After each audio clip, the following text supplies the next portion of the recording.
नमस्कार. श्री स्वामी समर्थ. उत्कर्ष ज्योतिष चॅनलमध्ये आपल्या सगळ्यांचे स्वागत आहे. सगळ्यात आधी येणाऱ्या नववर्षाच्या म्हणजेच गुढीपाडव्याच्या तुम्हा सगळ्यांना खूप खूप शुभेच्छा. आजच्या या व्हिडिओमधून येणाऱ्या गुढीपाडव्याबद्दल असलेल्या सगळ्या प्रश्नांची उत्तरे जाणून घेऊया. प्रामुख्याने गुढीपाडवा कधी साजरा करावा, गुढीपाडव्याला उभारल्या जाणाऱ्या गुढीची संपूर्ण माहिती, गुढीची पूजा कशी करावी, राम नवरात्राची सेवा यासारख्या सगळ्या प्रश्नांची उत्तरं आजच्या या व्हिडिओमधून आपल्याला मिळतील. त्यासाठी व्हिडिओ मात्र स्किप न करता शेवटपर्यंत अवश्य पहा. तरीही उरलेच प्रश्न तर कमेंटमध्ये विचारायलाही विसरू नका. चैत्र शुद्ध 1 दिनांक 19 मार्च रोजी आहे गुढीपाडवा. गुढीपाडवा हा सण भारतीय सण असून तो हिंदू दिनदर्शिकेप्रमाणे चैत्र शुद्ध प्रतिपदेला संपूर्ण महाराष्ट्रभर साजरा केला जातो.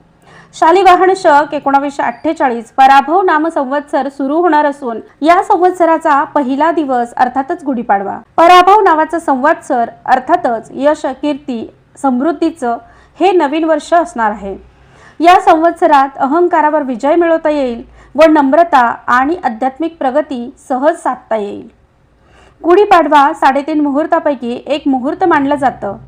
गुढीपाडव्याच्या दिवशी नवीन वस्तू खरेदी, व्यवसाय प्रारंभ, नवीन उपक्रमांचा देखील प्रारंभ किंवा मग सुवर्ण खरेदी यासारख्या गोष्टी केल्या जातात. दारी उभारलेली गुढी हे समृद्धीचं आणि विजयाचं प्रतीक मानलं जातं. नूतन संवत्सर प्रारंभ याच दिवसापासून होत असून मराठी नवीन वर्षाचा गुढीपाडव्यापासून प्रारंभ होतो. हा दिवस वर्षातील 3.5 मुख्य मुहूर्तापैकी एक असल्याने या दिवशी कुठल्याही नवीन कार्याची सुरुवात करण्यासाठी, शुभारंभ करण्यासाठी वेगळे मुहूर्त पाहावे लागत नाही. गुढीपाडव्यापासून पराभव नाम संवत्सर शालिवाहन शक 1948 सुरू होत आहे. यंदा चैत्र महिन्यातील प्रतिपदा तिथी 19 मार्च रोजी सकाळी 6:52 सुरू होत असून 20 तारखेला पहाटे 4:52 असणार आहे. तेव्हा अशा परिस्थितीत सकाळी जरी अमावस्या तिथी समाप्ती होत असली तरी देखील गुढी उभारण्याचा एक विशेष मुहूर्त सांगितला जातोय. अर्थातच सकाळी 7 वाजल्यापासून साधारण 10 वाजेपर्यंत गुढी उभारली जाऊ शकते. गुढीपाडवा या दिवसापासूनच राम नवरात्र आणि चैत्र नवरात्राला देखील प्रारंभ होतो आणि म्हणूनच या दिवशी पहाटे सूर्योदयापूर्वी उठून सुगंधी तेल उटणं लावून अभ्यंग स्नान करावं, ज्याला विशेष महत्त्व आहे. अभ्यंग स्नानानंतर स्वच्छ वस्त्र परिधान करून अंगणात श्री लक्ष्मी पद्म, गायत्री पद्म, नवग्रहांची रांगोळी अशा प्रकारे शुभचिन्हांनी वेष्टीत असलेल्या रांगोळ्या काढाव्यात. प्रवेशद्वारावर आंब्याचं तोरण बांधावं आणि सोबतच गुढी उभारावी. गुढी उभारताना पूर्व किंवा उत्तर दिशेला गुढी उभारणं शुभ मानलं जातं. चैत्र शुद्ध प्रतिपदेला ध्वजारोहण करतात म्हणजेच गुढी उभारतात. आता गुढी कशी उभारावी याची आपण संपूर्ण माहिती जाणून घेऊया. सूर्योदयापूर्वी एक चांगली वेळूची काठी घेऊन त्याला तेल लावून गरम पाण्याने स्वच्छ धुवून काढावी. या काठीला हळदी कुंकवाचे पट्टे ओढावेत. त्यानंतर त्याच्या निमुळत्या टोकावर केशरी रंगाचे किंवा आपल्याकडे जे उपलब्ध असतील ते वस्त्र घडी करून ठेवून त्यासोबतच कडुलिंबाचा पाला, चाफ्याच्या किंवा मग अन्य कुठल्याही फुलांचा हार जो तुम्हाला उपलब्ध असेल तर तो तुम्ही वापरू शकतात. त्यानंतर साखरेचे कंकण आणि गाठीची माळ, त्यासोबत 1 रुपयाचं नाणं आणि सुपारी घेऊन बांधावं. बांधून झाल्यानंतर त्यावर आपल्याकडे तांब्याचा देवपूजाचा तांब्या असेल तर तो कलश आपण त्या ठिकाणी उपडा झाकावा. ही गुढी आपल्या प्रवेशद्वारासमोर उभी करावी. गुढीच्या खाली नैवेद्यासाठी काही भागात गहू ठेवले जातात. दाराला आंब्याचे, झेंडूचे तोरण बांधावे आणि त्यासोबतच गुढी उभारण्यासाठी पुढील मंत्र म्हणावा. ब्रह्मध्वज नमस्तुते सर्वाभीष्ट फलप्रदे प्राप्ते अस्मिन संवत्सरे नित्य मदगृहे मंगलम कुरु. याचा अर्थच असा आहे की ब्रह्माचे प्रतीक असलेल्या या ध्वजास माझा नमस्कार असो. सर्व प्रकारचे शुभ फल मला मिळू दे आणि येणाऱ्या नवीन वर्षामध्ये माझ्या घरात नित्य मंगलमय वातावरण असावे अशी प्रार्थना म्हणून झाल्यानंतर ओम ब्रह्मध्वजाय नमः या नाममंत्राने पंचोपचार पूजा गुढीची करावी. पूजा करून झाल्यानंतर ही गुढी उभारावी. घरातील पूजा झाल्यानंतर नवीन पंचांगावरील श्री गणपती बाप्पांचे पूजन करावे. पंचांगात प्रारंभी दिलेले संवत्सराचे जे फल आहे त्या फलाचे वाचन करावे अथवा श्रवण करावे. या दिवशी कडुलिंबाचा पाला, फुले, हिंग, जिरे, मिरे, ओवा आणि गूळ यांचे मिश्रण करून घरातील सर्वांनी घ्यावे. कडुलिंब हे अमृतासमान उत्पन्न झालेले मानले जाते आणि म्हणूनच त्याला जंतुनाशक, आरोग्यदायी असे म्हणतात. त्याचे सेवन आता प्रतिकात्मक मानले जात असले तरी देखील नित्य उपाशीपोटी सेवन करत असल्यास शरीर सुदृढ आणि निरोगी होण्यास मदत होते।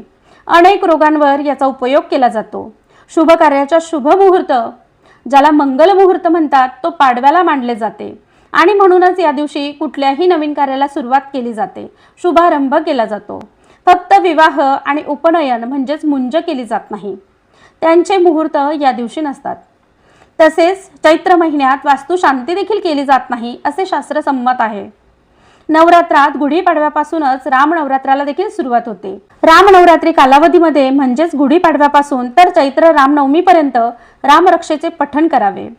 रामरक्षा पठण करत असताना तुम्ही जर गुढीपाडव्यापासून रामनवमीपर्यंत रोज 9-9 या संख्येत रामरक्षा पठण करत असाल तर तुमची रामरक्षा सिद्ध होत असते आणि नंतर ती तुम्ही रोजच्या सेवेत किंवा रोजच्या नित्यसेवेतही करू शकतात। गुढीपाडव्यालाच वर्षारंभ का मानतात याबद्दल थोडक्यात माहिती जाणून घेऊया। हिंदू वर्षारंभाला शालिवाहन शक प्रमाण मानले जाते व आपण तिथी प्रमाण मानतो। त्यामुळेच हिंदू धर्मात चैत्र हा पहिला महिना असल्याने वर्षारंभ मानला गेलेला आहे। तिथी हे कालगणनेचे सत्य माप आहे। तिथी अनादी काळ दर्शवते। कालक्रमण हे ब्रह्मदेवापासून आहे। आता आपण विश्वावसु नाम संवत्सरात आहोत आणि 19 मार्च 2026 ला शके 1948 पराभव नाम संवत्सर हे वर्ष चालू होणार आहे।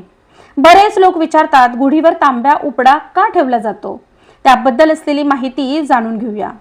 गुढीवरील तांब्या उपडा का ठेवतात तर तांब्याची जी खोली जमिनीकडे असते त्या तांब्याच्या कळसाच्या पोकळीतून प्रक्षेपित होणाऱ्या लहरी तांब्यात असलेली कडुलिंबाची पानं, रेशमी वस्त्र शुभ लहरींना भारित करते।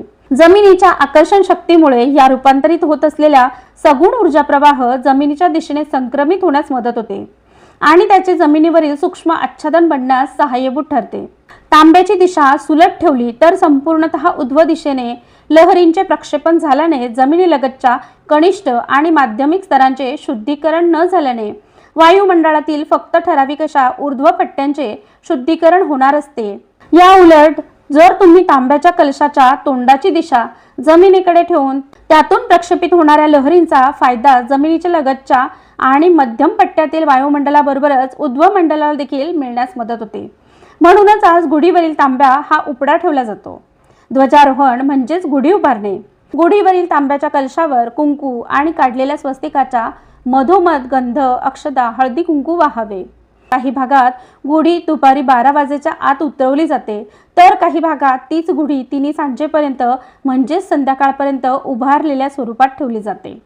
काही भागात या गुढीला नैवेद्य उभारलेल्या स्वरूपातच दाखवला जातो तर काही भागात गुढी उतरवून देवघराजवळ ठेवली जाते एका पाटावर आणि त्यानंतर तिला नैवेद्य दिला जातो। ज्या भागात दुपारी गुढी उतरवली जाते त्या भागात पूर्णावरणाचा नैवेद्य करून गुढीला नैवेद्य दिला जातो। त्यासोबतच सवाष्ण भोजनही केले जाते। पितरांच्या नावे असलेले हे भोजन अत्यंत महत्त्वाचे मानले जाते। काही भागात मात्र संध्याकाळपर्यंत गुढी उभारलेल्या स्वरूपात असते। उगवत्या सूर्याला अर्घ्य देत नवीन वर्षाचे हसतमुखाने व पवित्र अंतकरणाने स्वागत करावे, जेणेकरून येणारे ब्रह्मवर्ष सगळ्यांना समृद्धीचे आणि भरभराटीचे जाईल।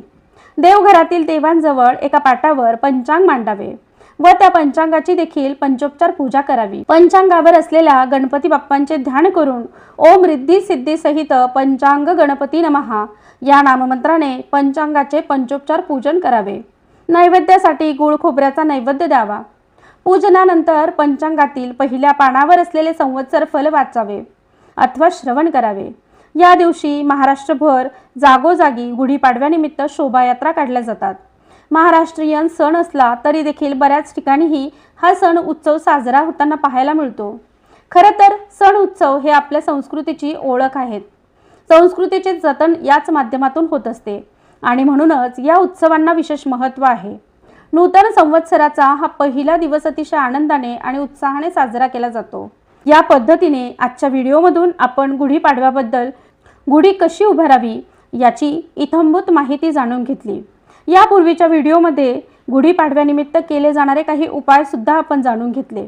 मराठी नवीन वर्षाच्या सगळ्यांना पुन्हा एकदा खूप खूप शुभेच्छा। तर मग हा व्हिडिओ तुम्हाला आवडला असेलच, चला तर मग पटकन चॅनलला सबस्क्राईब करा आणि हो व्हिडिओला लाईक आणि शेअर सुद्धा करा. धन्यवाद. श्री स्वामी समर्थ.